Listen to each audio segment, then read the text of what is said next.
Welcome everybody to week 6, day 2 of the LCS. I got Raz, I got Mark, I got Emily. Whew, I gotta give props to Kobe and the team for the Masterminds premiere because that was a lot of fun. Definitely some characters. Yeah, I gotta say, Soul was probably my favorite. Just low-key flaming Afro's blitz. Yeah. So good. As we did yesterday, we are going to be jumping right into Champ Select here for game number 1. We have Golden Guardians taking on TSM. Golden Guardians coming off of a W yesterday. Yeah, a lot of the underdogs yesterday came off with wins. Golden Guardians definitely. That was the first 3 games. Yesterday, my expectation was, oh, this is going to be a lot of boring stumps. Didn't happen. Even when the expected team at the last 2 games got wins, it felt like those were come from behind victories from those teams. So week 6, I expected stability, didn't get it. Nah, not even in the rosters. People were changing all around. Licorice in the debut looked pretty good to me, all things considered. We'd seen him play Gwen a lot on FlyQuest, and it didn't look that convincing, but he actually popped off, solo killed Someday, had a great game in his debut performance for Golden Guardians. So that makes me a lot more positive on him after, the community was beginning to turn, it felt like, on Licorice overall. Oh, we got so this is a contentious pick for TSM yesterday in that it was kind of foreshadowed, I believe, in TSM Legends that they were going to be working on an L pick, and that ended up being Lee Sin mid for PoE yesterday. Obviously, they can flex it into the jungle too. I just think I had some issues with TSM's draft yesterday, let's just say, so. Yeah, they had just 3 losing lanes, and I mean, I don't think they're going to walk themselves back into that position, and I think a lot of teams are respecting the Mundo where yesterday they didn't. And funny enough, just yesterday, or at least they were the first team that brought up Mundo, so I want to see what they end up doing today. Yeah, and I would say, like, when you look at how the draft started for TSM yesterday, in isolation, their draft looked fine, but there were a couple things like you're saying that I did not love with their draft yesterday. The Lee Sin early pick, what they ended up doing was, on CLG's side, they took away the Diana for CLG, and that was what felt like the crux of what this team comp wanted, but they wanted to end up taking away the Rumble as well. So this was TSM's draft yesterday. Looks fine in isolation, but to your point, playing into double marksman, front to back with a Mundo and a Leona, it was very scary. It feels like TSM wants to work Lee Sin more into their comps and especially branch out with the champion pool that we see out of PoE. Yeah, and it goes back to the impact of a lot of the new items. Anathema's is a great point where, in this case, Mundo could just literally put it, if he's on side lane, duty, put it on Renekton, super durable in that instance. Or during team fights, put it on the Rumble, and then as he was doing, just building pure armor. So he was unkillable in that game, and that's been the trend for most Mundo. Oh, it looks like, yeah, they got the Diana this time! No, okay. Yeah, so as big of a proponent of Rumble Jungle as I was, it's a little behind on this patch, let's just say. So Diana, I think, was definitely the pick they were going for yesterday. So I'm wondering if they're going to flex that Lee Sin mid again for PoE. I still would like to see PoE just generally when I think of his playstyle. I think of it being more of a standard. Mid is the control point. I'm not leaving. This is my mid lane. And I feel like he could be a little bit more flexible with the Lee Sin in terms of going in for fights and also roaming. I expect this is going to be a Lee Sin mid lane. It has been a pretty damn good pick versus Akali, just because when Akali does go into Shroud, you at least do have some visibility against her, not only just his E, you get to see the outskirts of her in the shadow, and then, I mean, the follow-up on Q. All of these things make it very easy, so I want to see how they end up playing that into it, and also what the top lane pick is going to be for Huni. I think that's the really interesting part is where the Akali is going to go, because if I'm not mistaken, neither Blaze Olive nor Licorice has played at this split. And so I wonder if TSM will just kind of send the Lee Sin wherever they think the Akali is going to end up.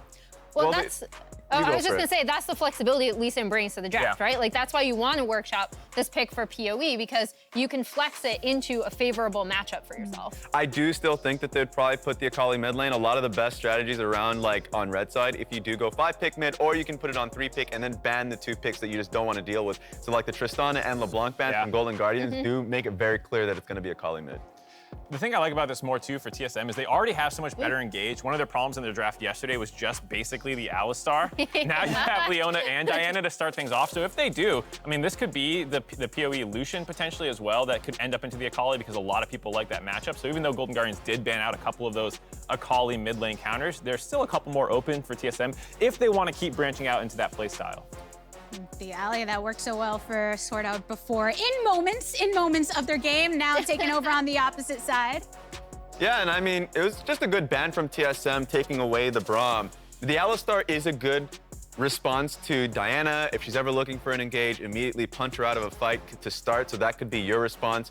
Another one could be looked at for, in general, when Leona wants to fight the way she does it, she's usually the more durable of the tank supports, but in this case, post 6, you know, you could always, if she does, E into a fight, Q her, headbutt her, you know, use your ultimate if you want to stick into a larger team fight. So I love Alistar as a response to Leona. And this is effectively their draft from yesterday. Like, this is basically the draft they wanted yesterday. Yeah, I think right? so. And so, like, it's good that I guess we get to see possibly the platonic ideal of that draft. It is unfortunate because I do think when you're so tunneled in on something like this, you do sometimes end up not being able to get what you want, like yesterday. I'm really curious to see how they play it out today. And I like the Volibear top. We thought it was going to be jungle. I was assuming the whole time it was going to go jungle. The last pick of the Trundle, it means that that's going to be going to the top side instead of Renekton. From what I've seen, it's a pretty good matchup for the Volibear, actually. And it was, I think, Tenacity on 100 Thieves Academy was popping off and with it. He got a lot of credit just solo killing the Renekton over and over. So potentially a good matchup there. Right now, we'll see if they actually do end up flexing it or if they actually leave the Trundle in the top lane. Oh, interesting. We had some words talked about Trundle, I know from Kaizen and such yesterday from the jungle position, but different in this regard. Yeah, I'm really curious to see Trundle top is interesting to me. Volibear top is something I see a lot of LPL top laners go for. They really like that pick. Yeah, we'll end up seeing when they get onto the Rift. In general, I just like the fact that Trundle can steal resistances from Leona. I think that's like going to be the go-to in team fights. So we'll have to see how it goes in game. I'm ready to see it happen, so let's hand things over to Freak and Kobe to get us into the Saturday action. Thank you very much, Gabby, and welcome to the first game of the day, and welcome to the caster desk. I am Freak, that is Kobe. We have decided that first edition mint condition just does not roll off the tongue. So audience at home, I want to hear from you which one you'd rather. It's Froby, which is, you know, the fur from Freak and the Obi from Kobe, or Freebie, the free from Freak and the B from Kobe. Let us know. Froby, Freebie, put them in hashtags, tweet us, let us know. Just trying out every, duo name you can come up with. See if we can find the most unique or cringy ones. Absolutely. And if you have better ideas, let us know those as well. We'd love to have something that aspires to the level of Doug Duo or Demacia Vice. We want to be on that level. And by the way, if you don't have your Pro V subscription yet, you can look up one top lane matchup for free. This one, it's a top lane matchup here between Licorice and Huni, and it's a battle between Renekton and Trundle, Kobe. Yeah, and Trundle actually has a decent time up here, especially you see he's going with press the attack for the quick trades. Just auto Q auto is really good burst damage, and since Huni has gone with the Conqueror there on Renekton, shorter trades definitely going to be very nice for Trundle early on. There's a ton of sustain in lane for Trundle due to the passive. If you get kills up there as well, super easy. And Trundle, guess what? One of the beneficiaries of the new split pushing items. This champion can be a monster split pusher later on into the game, and so there are some options there for Golden Guardians with the Akali for a Blaze Olive. Obviously, a premier pick right now, great for side laning, but Trundle, you could go Anathema's Chain super early on and start split pushing to your heart's content. Yep. I will say, though, this draft from TSM is almost exactly what they did yesterday. Their only change here is they've switched out Rumble as their AP, solo AP threat jungle to being Diana. And that is an upgrade to me. So there you go, this 3 autos. And yeah, I mean, this is just good. Look at that trade. Trundle takes like 20 of your AD and hits you with it, and Huni's now half health. Exactly. Trundle, press the attack. As we said, super good early, very quick trades, but especially Renekton, when you don't have access to the wave early on, level 1 Renekton is actually one of the most abusable champions that actually turns into a very strong laner, but level 1, zone him right off that wave, no rage buildup, and can't have anything to say about these trades with Licorice. We're just going over, though, as far as TSM and their overall strategy. Very clear that coming into this week with their concentrated scrim time, they've come out with this strategy, using it duplicate strategy, just like yesterday. Double AD solo laners, the exact same with Renekton, with Lee Sin. AP threat here from Spica, trying to set him up to be a very, very big focal point for their team fights. But they're going to have to prove on yesterday as they lost to CLG, try and get these solo lanes unlocked and have some more influence from those solos. cool thing right there, we just saw Power Vivo throw a Lee Sin Q into the Raptor camp as he was in the middle of clearing the mid wave. Said, hey, by the way, he's not on this yet. What does this mean, by the way? Because it should be done in 3 camps. As they don't know right now, he's on Raptors a little bit later, but worth noting that this was some nice scouting by Power of Evil. Licorice in his first wave had put a very early ward down to spot a Diana 3 camp gank, and now we've got pressure top side. It's going to be hard to land the gank, I feel like. PoE, if he's holding a trinket ward, can always jump away, and indeed hops out from Volibear, but that's now a very long cooldown. We'll have to wait for a second ward. Yeah, you don't actually have to wait for a second ward because it's placed pretty far back in the lane too, and it is going to stay there for further options. You can just wait for your safeguard. It's one of the nice things about saving your ward for Lee Sin. You don't, in mid lane Lee Sin, have to use it for visual all the time. If you place it close to your tower, then you'll have an escape route for a lot of these times. And Akali, not very scary until level 6, so all he really has to worry about is that jungle tracking, like you're talking about, you know, getting any sort of vision on camps early on. Very easy to track Volibear now. Off the reset here. You know, yesterday for Golden Guardians, biggest story was them getting that win with Licorice, first game with Licorice, and I think a huge part of it was Iconic's early ganks on the Volibear. Much more successful. Damage. Chime headbutts away. Aftershock is on for a second, but Sword Art can get a bit more damage. The Pulverize is going to land. Here comes the dive on in. First blood in for Spica. Gets himself a real jungler, and TSM have themselves an early game. Freaks always finding ways to throw shade at Rumble Jungle. Caught me off guard with that one. Diana is an upgrade, but she's just the best jungler right now. Xin was banned out in this game, and they're doing so much to set up Spica for success. You know, drafting him as the only AP threat, it's a really good timing here, though. He plays off of Sword Art and Lost, waiting in this Death Brush. Nice job by Sword Art there. Waits as Chime fully face checks, then goes for the E, saves his stun for the flash afterwards. It's just very, very good cooldown management there from Sword Art and just choice on saving his abilities. You wait the maximum time for Alistar to get super deep into the brush. You walk forward with your E getting to the other side. Then you have position for the stun right after.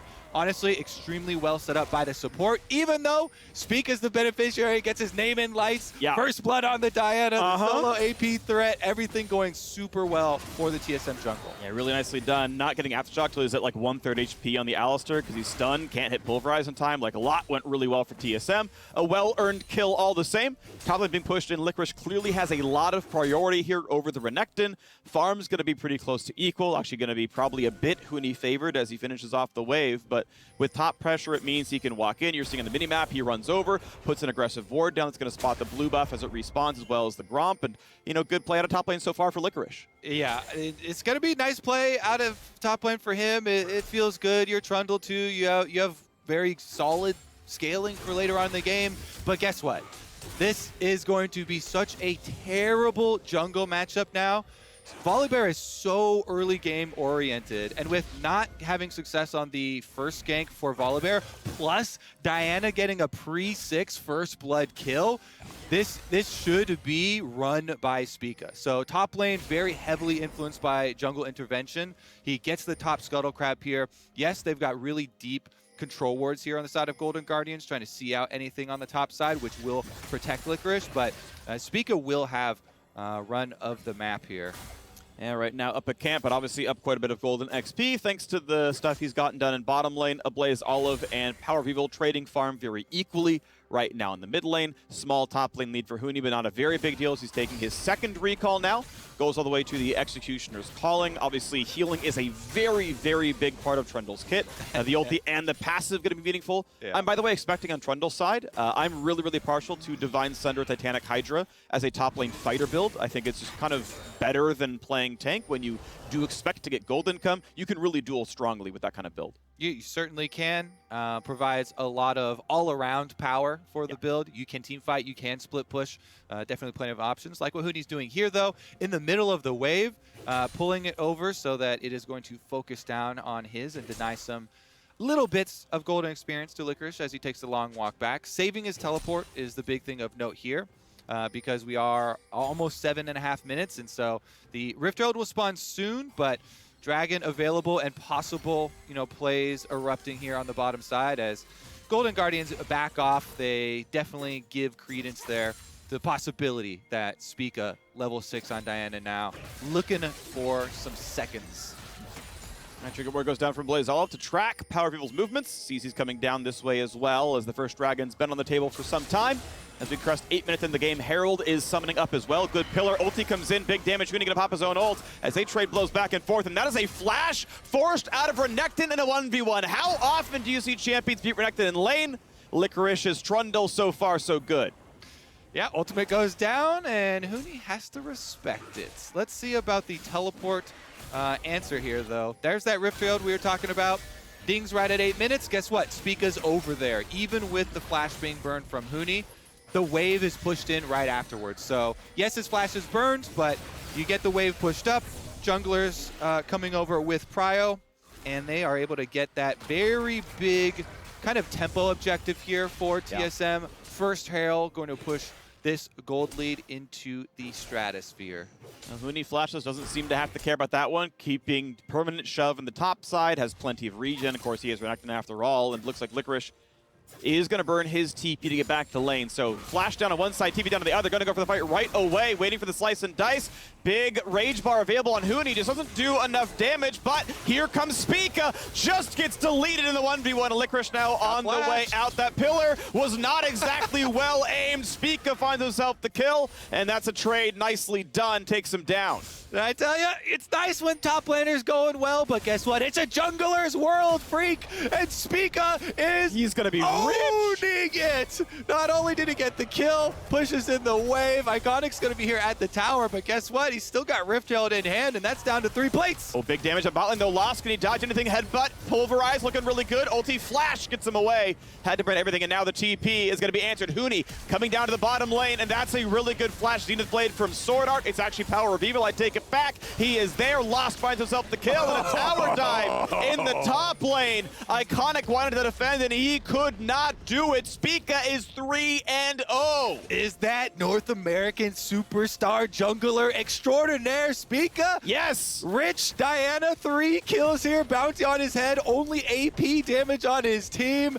TSM, they came right back, Freak, with the very similar strategy, dominating here versus Golden Guardians, though, off of some big early plays. I do, as we have a moment to kind of revel in how far ahead they are, want to look back too to, you know, credit Sword Art and Lost because of the setup on bottom side to get him the first blood, but after that, just really good maneuvering there from TSM. Top side here, as you know, this was a story that we got to see initially. Iconic slipped in, wanted to finish off, clear out some of these minions, but Teleport comes down with the Rift Herald, and Iconic staying here, not respecting the dive. Even with Spica getting early tower aggro, he's able to go all the way through. They wait for it to reset. Rift Herald crashes in and just finish off the bear as the tower is only a couple more hits. They get everything they want on the top side. That is an explosion of gold. This early game has just been blown out of the water. Yes, so huge now in top jungle. Well done on the Herald control. Obviously well done there. And yes, the follow-up dive looking really beautiful. So now it's Golden Guardians on the back foot. 3,500 gold at 11 minutes. That is a really tough comeback to try to muster here as they're trying to build up their components. Yeah. The Phage means Divine Sunder is very likely here for Licorice, so it is going to be Fighter, not the Iceborne Gauntlet we've seen. Takes the next 1v1. Huni just slices away. Dice, I believe, not available, but gets a decent Q and comes out okay on that trade.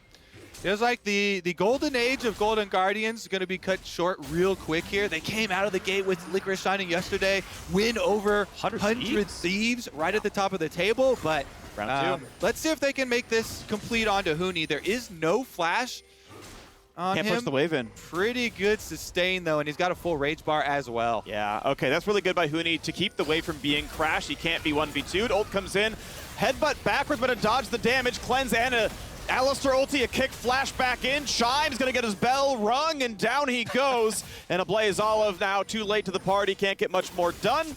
1v3 not gonna happen, just Shuriken flips away. Yep, not much you can do here. Really good rotation from Power of Evil through the jungle here off of Lee Sin, pushing.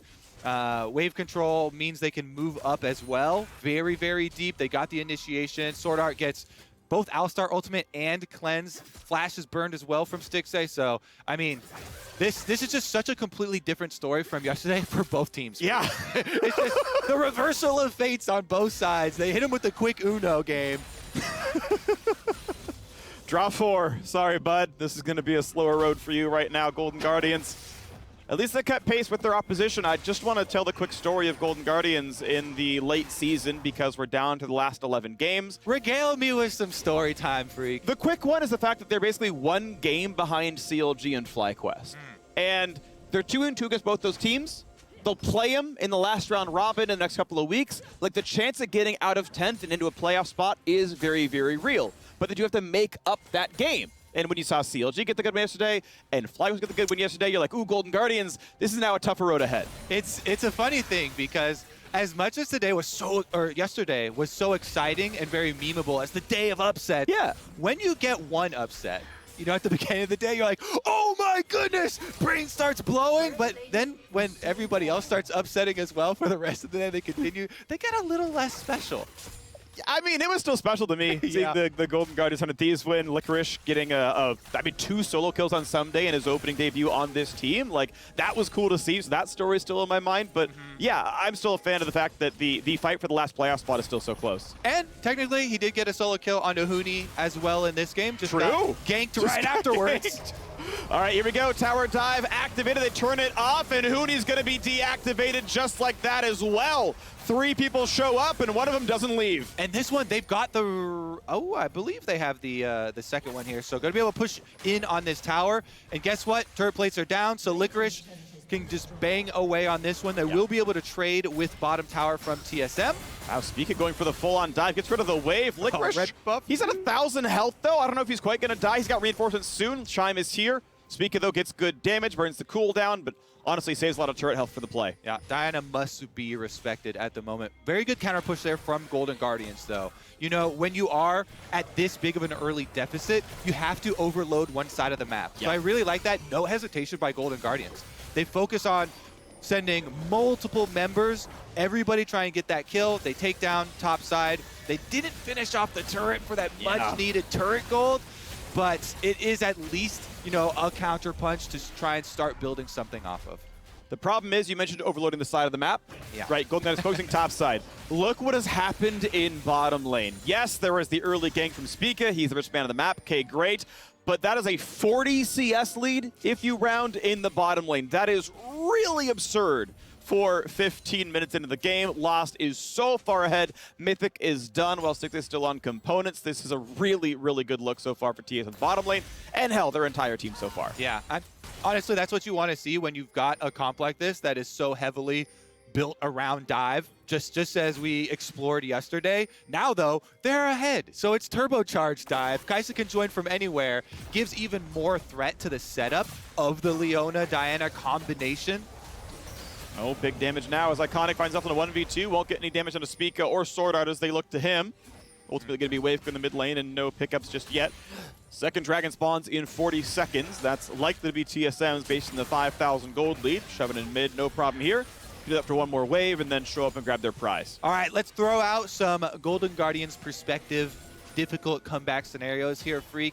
There is a level 11 Akali with at least Riftmaker done there. And yeah, Kai'Sa's rich, but no defensive stuff there for Kai'Sa. So maybe there's a possibility a Blaze is able to find Lost and try and convert. It's very difficult since Kai'Sa has ultimate and flash and heal available, but they've got to look for some sort of surprise play. Mid lane turret definitely going to die as they crash this turret in. They summon the Herald, and it should also create some pressure on a tier 2. The Dragon can be soloed when needed. First, though, he gets some damage on a Chime. Headbutt backwards, but sort of under the turret.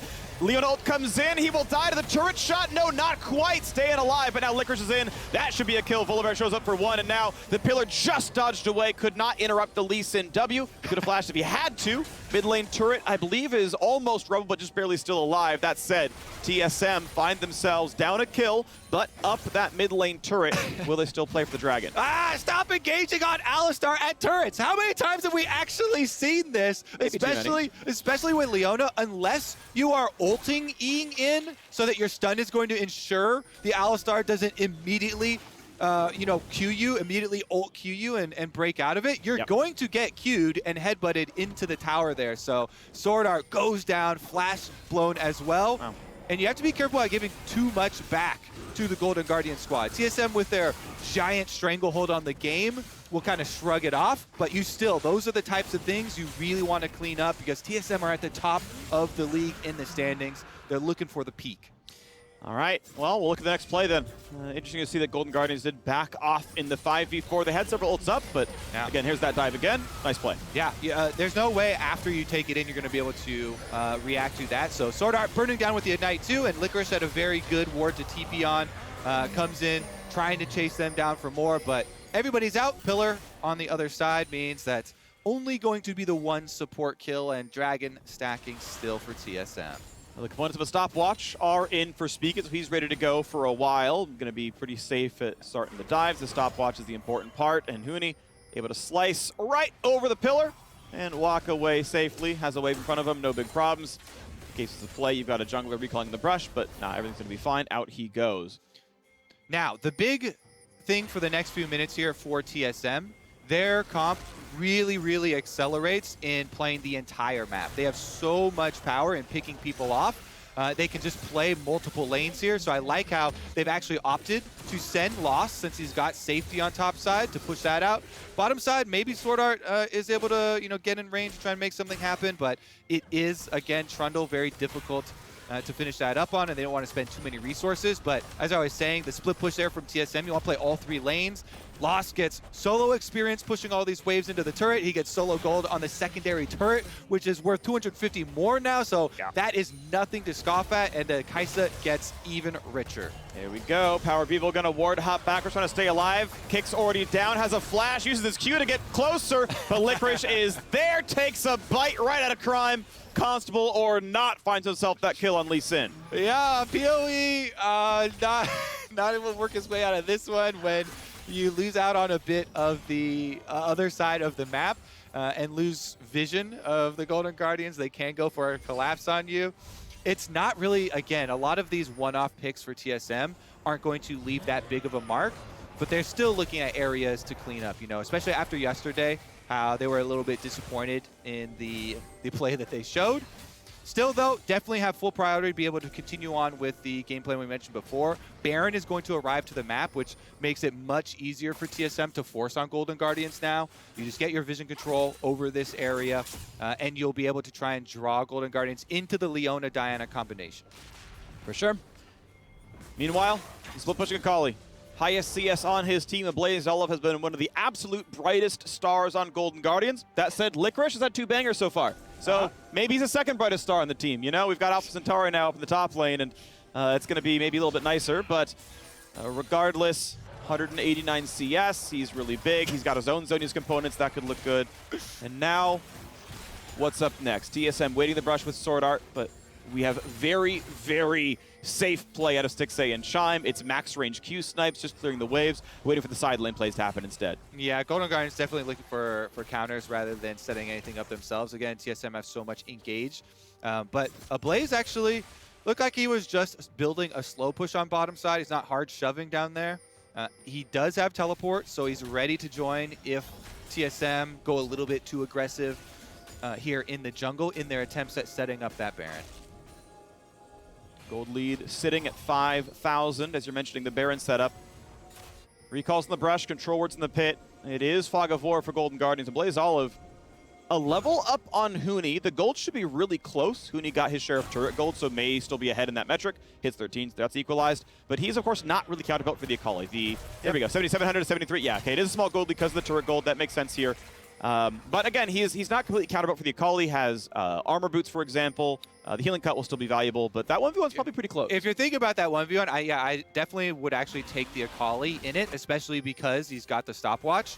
However, there's no vision for Golden Guardians. The entire map has been dark for them, so you never know if Kaisa is close enough to ult in and turn your dream 1v1 into a 1v2, so that's why he doesn't take it there. Doesn't have any extra information. Okay, diving on in, invisible half health, but okay so far. First on a Huni, nice solar flare hits 2. Diana for the follow-up, no kills just yet. Stopwatch used for a Blaze Olive. Dives in the backline, Huni's gonna drop 1 for 0, and the bash will continue. Power of Evil in the mix, jumps out, but can cannot survive. Trundle is so tanky. The front line's too good. Sword Art on the way out. Does have a flash as you have to burn it. When does Pillar come back in? The cooldown's pretty long, but Licorice can find that chase. His W's back up. He's going to be in range. Good sidestep. That Pillar should signal a death, or at least a flash walks in. Has to respect Kaisa. They knocked down the wave yet again. Dragon's up in 2 seconds. Golden Guardians must own this one. The front line holds strong. Golden Guardians take the fight. They have so much sustain as well with the extra Alistar heals coming in, plus Trundle healing off of everything dying there. Dragon started up from Golden Guardians, and they're gonna force it here. Spica's so low on mana as well for the Diana. No, you really want this fight. There's the easy take. Next Pillar's gonna be up in a second though, and they can look for something else, but not gonna find that target just yet. But yeah, okay, they're gonna turn back around. Recall's coming in because Huni has TP'd behind. Huni is there, they know it, but PoE is coming out of base. It is a 5-on-4, and Sorter has to flash to stay alive. Barely gets out. Huni jumps the wall as well. And Lee Sin is here in 15 seconds. That's signaling the time for Golden Guardians to take their gold and get out. Take the dragon and leave. Just make sure there's no counter Baron. Massive difference in front lines there, Freak. The Trundle Licorice here, solo front line into the back of TSM, tanking so much and still providing threat. Here's a look at the initiation. They do have teleport on PoE, which starts getting channeled. Tower's getting focused down, but Golden Guardians choose their moment, and a Blaze Olive immediately. Ult R1 in, going with Shroud, and they get the full focus there onto Huni, kind of going front to back. Then he still has the Zhonya's, R2's out, and they take down front line first. Lost is trying to hit Licorice, but you see, there's so much defense here for the Golden Guardians. He's able to stay upright, even with the secondary engage there. And Akali, meanwhile, more easily navigates right back to the other side for the teams and is able to pick up the extra kills, allowing Golden Guardians another set of about a minute of breathing room here. You see them moving right in, control wards down, getting that vision behind Baron once again. It's worth noting, though, that despite the kills coming through for Golden Guardians, good as they are, hold on, we've got a Blaze Olive and Huni in battle. Ult will nearly kill, but not quite. There we go. Gets the auto, gets the Q, gets the execute. A Blaze Olive solo kills Huni. And Freak, the difference? He had vision of Kaisa that time. He knows Kaisa's not going to be ulted, so you take that one every time. A Blaze Olive has joined the party. And guess what? Zhonya's done as well. Didn't obviously have to use it there. Golden Guardians scaling, really taking effect here. Okay, 4-1 on Licorice, 1-0-3, 218 CS on a Blaze Olive. The solo lanes are the name of the game for Golden Guardians. I do want to refocus, though, because TSM, despite the kills, the point I was making a second ago, still have held this 5,000 gold lead. Individual moments have certainly looked good for Golden Guardians, but TSM are still the leaders of this game. It looks... There we go, Spica. He's very tanky, but has to burn the Zhonyas, has to burn the stopwatch. Now trying again as flashes to safety as well. 2 big cooldowns gone. As with a bit of yesterday, some mechanical misplays, it looks like TSM a little bit uncomfortable with this style of play. Maybe, you know, the Renekton Lee Sin double solo lane, solo front line there, definitely not having the effect they wanted. Here's another look at the solo. Ult on through, R1 is down, so R2's are ready to go for the execution. Very easy stuff there for the Akali. No danger, and that's why there's no hesitation again, knowing where the rest of the team is. Really nicely done. Good to know his execute windows as well. Did not have damage after the Guard heal to kill with just the ulti. Waited for the next Q. Got the empowered auto. Walked back for it. Got the Q. That was enough. R comes in. Finishes the kill. It's just so nice. Akali scaling nowadays. Once you get max rank Q, the lower energy costs, able to keep up that DPS. And guess what? Now Freak only 1 level away from the rank 3 ultimate. It's a lot of damage. Akali's ult scales really, really hard with level. I know part of the changes Riot did a while back to try to make this champion not as pro-biased, still pro-biased by the way, was make her better late game, because that tends to be better for like average solo queue players. Oh, it's a good late game, all right. Oh, it is. And so Blaze Olive, you know, got through his laning phase, no problem. Got his kills, and now he's almost 16. And one of the biggest things for Akali, which is kind of rare for a lot of assassins, is that the ultimate, since R2 is applicable to team fights, with it being AoE, that's where you get these really big highlight plays where it's chunking multiple people down to huge effect in these later game scenarios. And again, Licorice, it looks like we're both going to get what we want. It is Divine Thunder into Titanic, and I'm hoping for the Anathema's Chains coming up third. Visage. Spectre's Cowl only built in a Spirit Visage. Ah, true. So no Anathemas. No hull breaker could have been an option as well if you really wanted to go hard. So yeah, No one builds it. It's funny because when they were both announced, everyone was like, "Ooh, hull breaker." Yeah, you know, could bring it be some. Never mind, we have initiation. Sun, root, big damage on a sword art. Could be a good target, could be a good mark. Follow in, almost the kill, but wait, he's been stunned. Has to burn the zonies. He was not in the shroud, didn't have it to cast, I believe, and now has to run away. So sword art lives, and Golden Guardians barely does the same. Honestly, they are going to be able to get the reset off there for TSM, so won't be hugely detrimental as there's still 19 seconds left on the Dragon. Sword Art can get pretty close. Huni's teleport is ready, PoE's teleport is ready, but it's going to be about the positioning and can they actually, you know, have any sort of impact with these picks. We haven't had a very big Lee Sin kick from the side from TSM. You know, maybe getting one onto Volibear post-ultimate or the Trundle or something through the rest of the team to try and set up this Kai'Sa. Looks like Dragon started by Golden Guardians, though. They're going to try and force TSM's hand. Plenty of vision. Ablazeala forced to E out, 3k health. Here comes a Smite fight. Who's going to grab it? Goes to the red team. 2 Dragons apiece now. Ablazeala jumps right back out. That's ult 2 gone, so Execute is no longer here. Huni, one hit away, flashes to safety, but Licorice has been untouched. He's ready to battle. 3-man ult. Absolutely huge from Spica. Hedgehogs all the kills, and now going for the third one. 6K on the flash, trying to run for his life. Staying alive for now. Spica without cooldowns does get shut down. Massive gold onto the Varus, but be careful. It is a 4v3 on the map, can still look good. I'm not sure you can duel a Trundle Power of Evil, but the arrow doesn't land from Stixxay. Licorice walks out with his life. It's because they have the Huni teleport towards mid lane, trying to push it right back out. They aren't going to be able to transition into Baron because of the extra casualties sustained, but it was a nice kind of comeback fight there inside the pit. PoE and Spica getting the kills. They work around the Trundle, basically, even with Licorice having some offensive threat there. Able to at least get some kills back on the other side. Golden Guardians, though, this is what they wanted. They force down the Dragon. They actually get it right before it starts. Nice E usage here from Iconic. It's a right down. Spica jumps in to attempt the trade, then forces down on him. Huni barely flashing over the back, not going down was big, but Spica comes up huge with that ultimate, repositions over to finish off that Akali. Biggest kill right there, and then trying to get, you know, some extra damage on, you know, Stixxay, and you can even see Sword Art with low health trying to come over with his range ultimate, but very, very good disengage there from the rest of Golden Guardians, so they don't sustain any more losses. That's a really good pillar. Sword Art can't get over it, but he's going to go up onto Iconic instead. Finds a stun into 2. Big damage. Ult comes across from Diana. Time to disengage, but Licorice is unperturbed. Walks in and chomps down. Finds the 1 for 0. Iconic ready to keep going. Power of Evil. Doesn't have a good escape. Not quite going to find the follow. Plays all of ults, but can't find the target. And now the Lee Sin Q is going to land. Has to burn the Zhonya's Hourglass. Does he have the Shroud, though? Otherwise, he might just be dead. Flashes. Shroud tries to stay alive. Lee Sin Q not going to go for the follow. Second kill has come in, though, as Huni has dropped. TV comes back in for Licorice, and Baron is right on the menu. It's huge for the Golden Guardians! Yeah! The Golden Age continuing here on the Baron. TSM poking around. Spica been chunked out to 50% health. He does have flash, but no smite. Big damage and a chime. He punts Spica in. Does have his flash, though. Gets over the wall. Not going to be a problem. 7k health on Baron, but now, actually, they know the Blast Plant's alive. They know Spica can get right back in to go for the smite, so they've got to pull away from this one. And huge heroic plays out of TSM. Find them a kill and stop the Baron. Wait, ult lands, decent damage. PoE gets out. Oh, it's a fun one. It's a fun one. It's a fun one. We're going to keep on rolling, baby. Baron started up once again.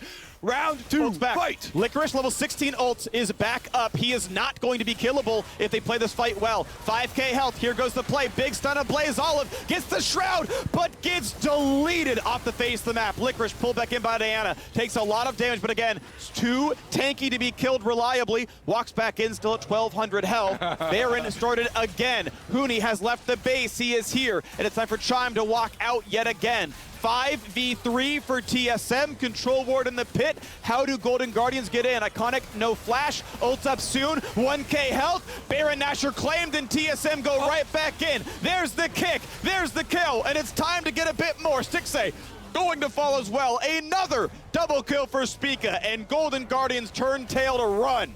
third time's the charm. Freak. TSM get the Baron on the third initiation here, plus getting the extra kills on the Golden Guardians means they're going straight for the base. This one's wide open too. They've already got the minion wave down mid. This one will lay destruction. This inhibitor definitely gone. Akali is back up, but TSM will reap the rewards. This is at least inhibitor. It looks like they're going for the Nexus itself. 15 seconds on Stixxay, 20 still on Licorice. Without Trundle, the team fight is very weak on Golden Guardians, but they're going to try their damnedest to hold on. Shield comes in, good damage to Iconic. Double pulverize lands, and Blaze all staying alive. Diana comes in, Zhonya's immune most of the damage. First turret is gone, Trundle up in 5, Stixxay up in 2. Here comes the fight yet again. A Blaze all of ults away, but gets found by PoE's Q. They will trade the Lee Sin back, 4v4, 1 turret alive, and here come the reinforcements. Golden Guardians got to fight for everything they have got. Slow comes out from Iconic. Huni gonna be the target. Stunned up, gonna die. 2-for-1 team fight now to Golden Guardians. They're gonna run out of the base. Dragons up in 30 seconds. They can claim that, but can they get more? Licorice on the chase towards Sword Art.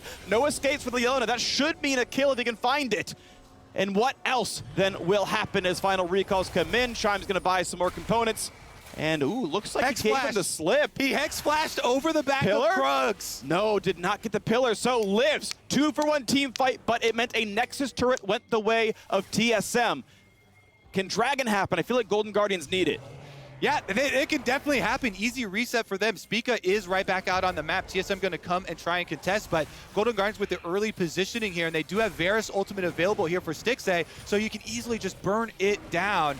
Honestly, just from the mini-map, really nice stuff there from Sword Art, slipping into the brush, using the Hex Flash over the back of the Krugs, escaping with his life, and allowing TSM to push straight back with the Baron buff up mid lane again. Mid lane is still the target, though. Baron buff on enough members to buff the wave, and you're back to a 5-on-5. Look at the gold. The top of the screen, TSM still 8,000 ahead. They have not let up the gold lead. The fights have gotten close, but TSM have lost 1 turret the entire game. The objectives they have lost are some extra health regen. It's not a huge deal yet. The focus on Akali has been what has turned these back around for TSM. Lost able to get in for the execution on the last one.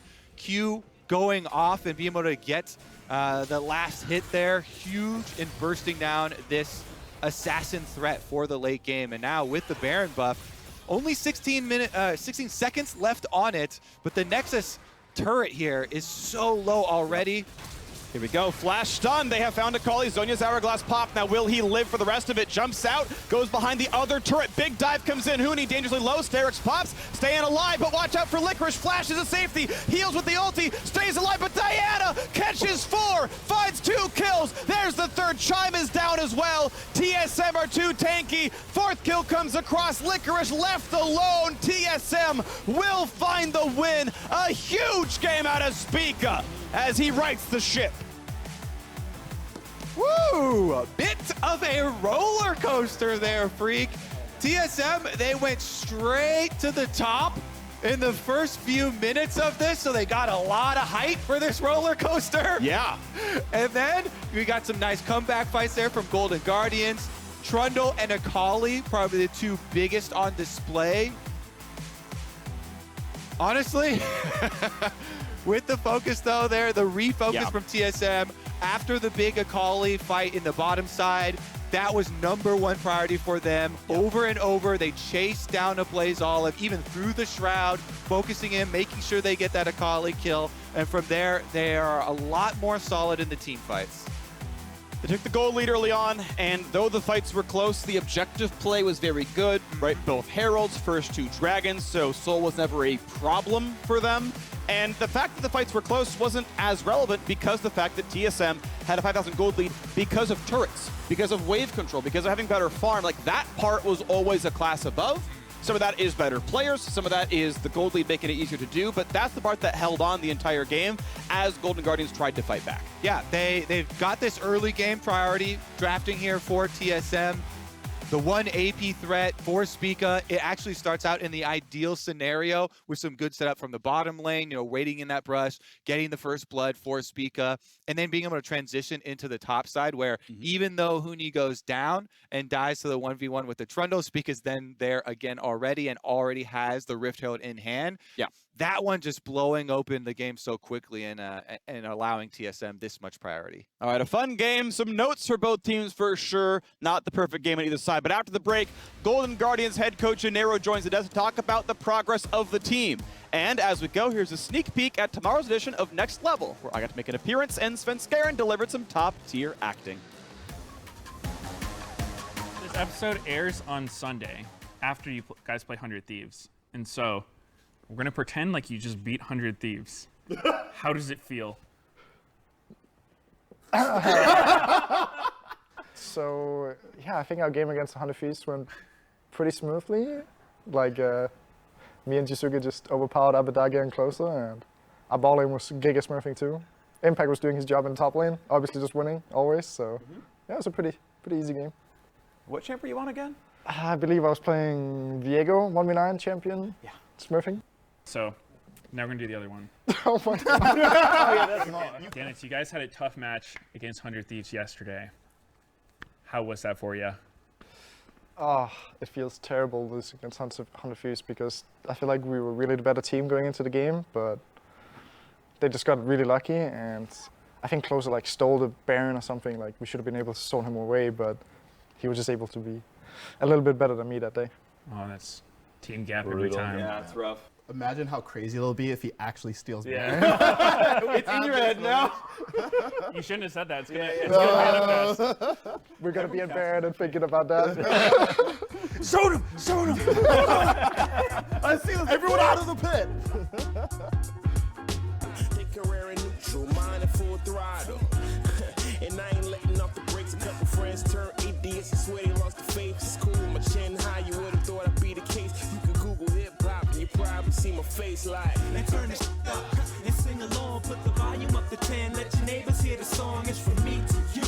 That's what I'm talking about. Singing, we gon' turn it out. Yeah, so turn this up and let the bass vibrate through your soul. Take total control and shout it out.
Welcome back to the State Farm Analyst Desk, where after TSM picks up a nail-biting victory over Golden Guardians, with the big storyline of the week being the acquisition of Licorice to the team, we thought it only right to bring Anero onto the desk to get a little bit of an understanding of where Golden Guardians is at in their journey, as well as the move itself. So I'm going to start there. It was, I think, a surprise to many people to hear that Licorice in just a week was transferred from FlyQuest to Golden Guardians, where other teams have been looking to promote or demote or make roster changes within an org. Golden Guardians looked outside. What kind of visibility can you give us as to like what value Licorice provides as a player to a Golden Guardians that has been improving steadily since spring? Yeah, I mean, I would say on the surprise part too is probably a surprise to us as well. Really? Didn't really expect anything was going to happen. I think they've been pretty public, like even Licorice yesterday too, that it was all like that Monday. Kind of just happened. Ultimately, I think they provide pretty similar things overall in terms of like big picture they bring to the team. They're both veteran guys that have been around for a while, and that naturally just comes with a lot of leadership experience. Colin did a lot to help us with that. Obviously, we've been able to grow the team a lot more over this split. But Licorice as well is like basically fulfilled the same role overall. It's been just a week of practice, so it's hard to say like what else will come with that. Like we're learning a lot about him too, adjusting to that. But I mean, he's got solo kills in his first 2 games. He's looking pretty good at least. I was gonna say one week in, things are looking up.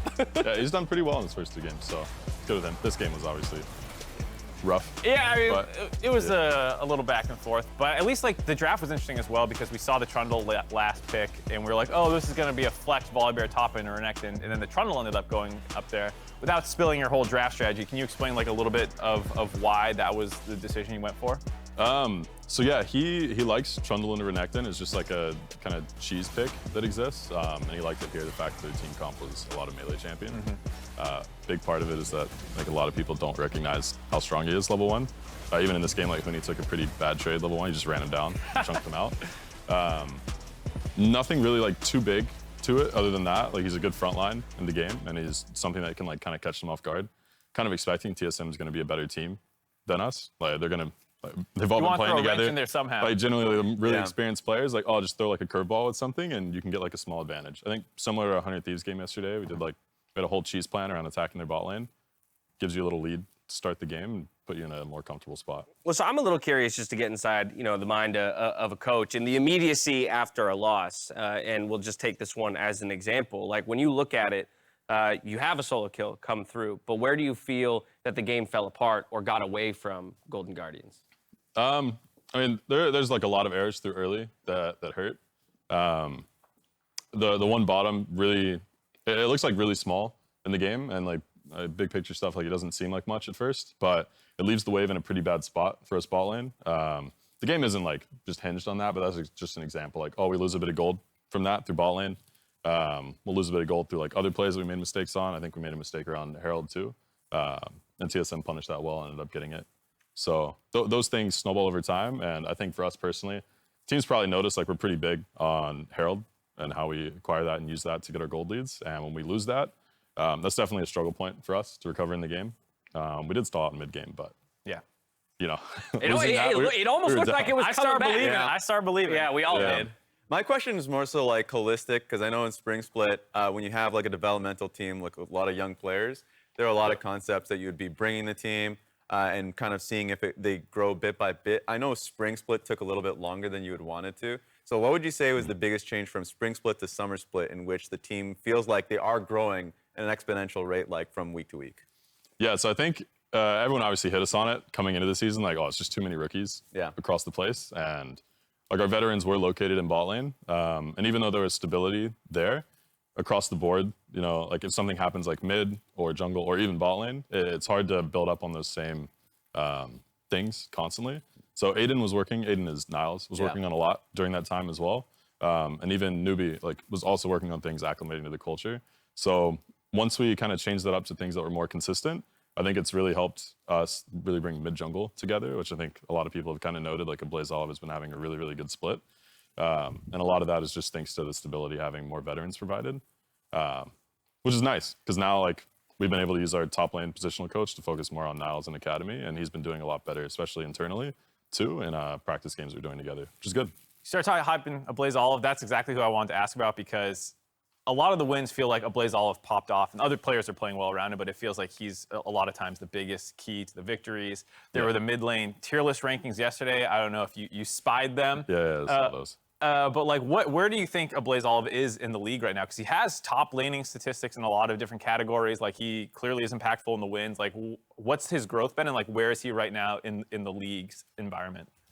So I know both of the lists is kind of like split. It was like the import mids and then the natives. He's top of the natives. Yeah, I mean, I definitely think he's the best North American mid right now, for sure. I think with going against the others, it's all about just team play at that point. Obviously, those guys have a wealth of experience that they bring to the table, and they're very, very consistent with laning and pushing their advantages. And they all have like very different strengths. Like Jizuke to Jensen is very different. It's not the same person at all. So we're just working on building that up. I think he's like getting his way there. Like, he's made huge strides. I definitely don't think in spring he was looking nearly as good as he is now. So I think he's up there. I think he's getting to like playoff level mid. I know people talk a lot about just the environment within the team, and I think you've been pretty big in terms of like having a good environment. With the new players involved, like, what would you say is like their best attribute? Like, specifically talking about Chime and a Blaze Olive. I think a Blaze Olive especially is really good at bringing everyone together. Like, he's a very just charismatic guy, which really isn't something I expected from him coming over. Just a lot of gamers, man, you know, they're not usually like that. But he's really good at bringing the team together, getting them all involved in doing things that isn't like, hey, your coach says, let's go do this event together or something, which is really, really helpful. I think Chime as well is just a very vocal member in the team, which, I mean, that's hard as a rookie support to, like, you're trying to work on how to learn to lane against a lot better laners and try to do that. But he's very vocal in game and good at like calling where he sees engages and finding those. And he's had a lot of really, really key engages for us in games that we win. So that's definitely like his biggest strength. I want to take a moment to look forward a little bit. Yesterday, there was a cheeky tweet that came out of Golden Guardians, because it was the day of upsets, right? Like, you guys get a sweet upset. It's like, cool. In that race for 8th place or higher, making it into the postseason, we finally gained some ground. And then, lo and behold, CLG goes and wins a game. You know, FlyQuest goes and wins. Okay, great. Now we're still in that kind of same situation. But just, there's still plenty of runway left. I'm kind of curious your thoughts on ultimately, you know, postseason prospects. I assume very much that is still the goal. But even if you are to hit that 8th place, you know, what do you think are the realities of the postseason for Golden Guardians? I don't think we're honestly super focused on it too much. This whole year has really, really been focused towards the next year. But still, like, obviously our short-term goal is we're aiming for playoffs and trying to get as high as we can through there. The first step is just getting there. We're fighting back from a record where, I mean, we were 3-15 in spring, so clawing back from that is definitely an uphill battle. But if we get into playoffs, I think biggest targets, you know, winning one series would be amazing for us. Like, that would be good as just like a starter with this group to give confidence in the next year. Hell, I don't even know who we'd play. I'm gonna be honest with you. I don't know how the new bracket works extremely well at all. So I don't know if we'd be playing like Dig IMT or if it's playing like another tier up, like 8th or 7th seed, what they get seeded into. But yeah, I mean, just getting one series would be a really good start to help build confidence to these guys. Awesome. Well, as you mentioned, the 3-15 to where you guys are now has been an astronomical leap. And I think if people isolate that, it is even more stark, you know, the contrast and improvement that the team has made from spring to summer. So I want to congratulate you on that. And thank you for taking the time to come and talk to us, even in the loss. Yeah, thank you. From here, we are going to head to a break. When we're back, rather, Immortals, they're going to aim to take down Team Liquid in Game 2 of the day. We'll catch you here.